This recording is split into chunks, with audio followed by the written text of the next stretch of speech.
Morning. I heard some people. Well, how many of you heard the storm last night? How many of you saw it? Look at these people got up and said, "I'm going to see a storm on the Sea of Galilee." I was content to go. I hear it. I commend you. You did the right thing. Good for you. Do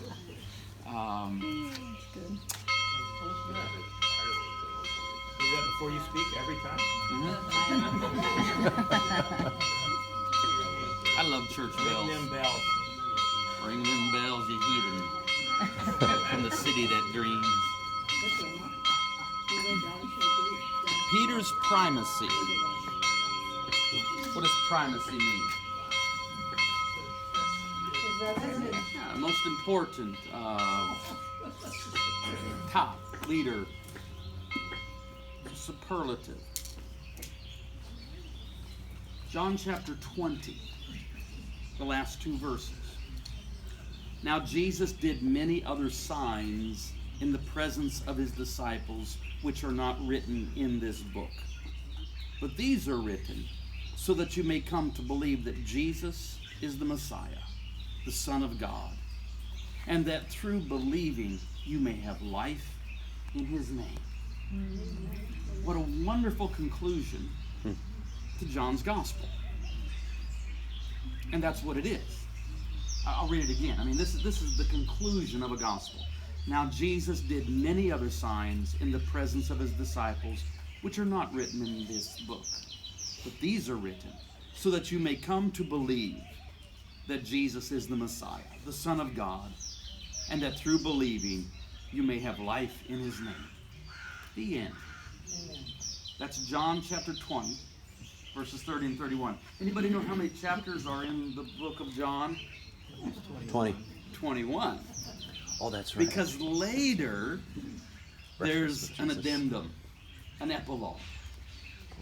Probably added because some people were thinking, well, you know, how can Peter lead the church?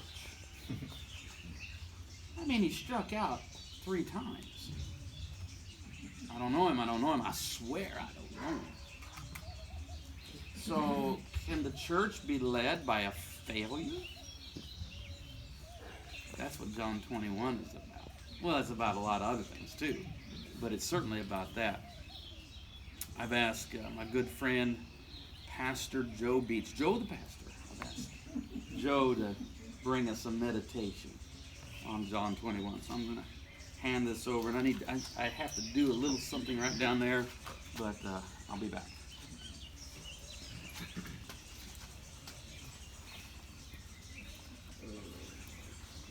There you go. Thank you, sir. He's mainly leaving because he's heard everything I have to say. That's not true.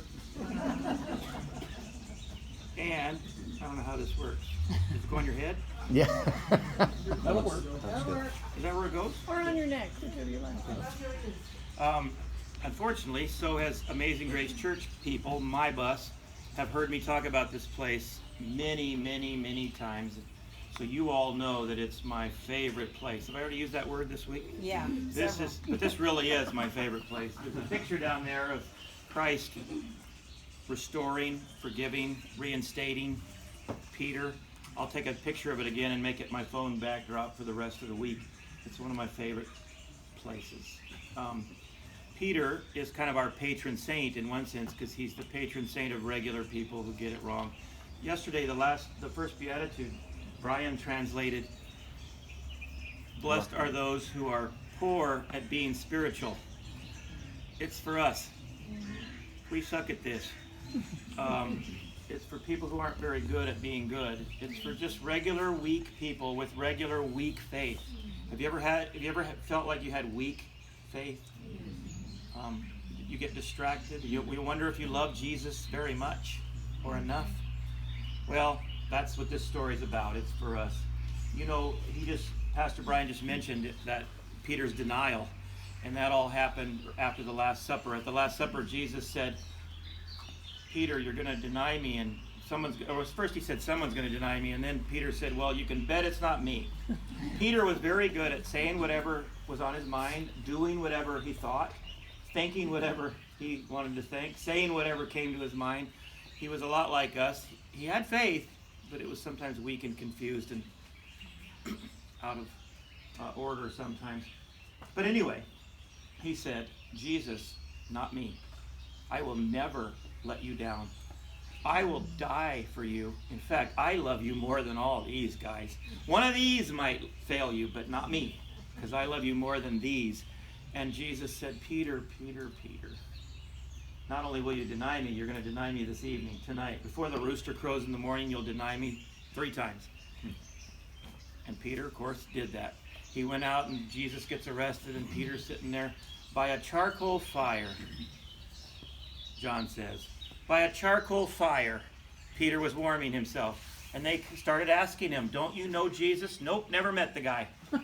Don't want anything to do with him. Never met him, never heard of him. Who cares about him? I have nothing to do with that guy. 3 times he denied him by that charcoal fire. And then he went out and wept bitterly when he heard the rooster crow in the morning. And I'm sure he felt like you and I often do. A failure, worthless, never to be used by God again.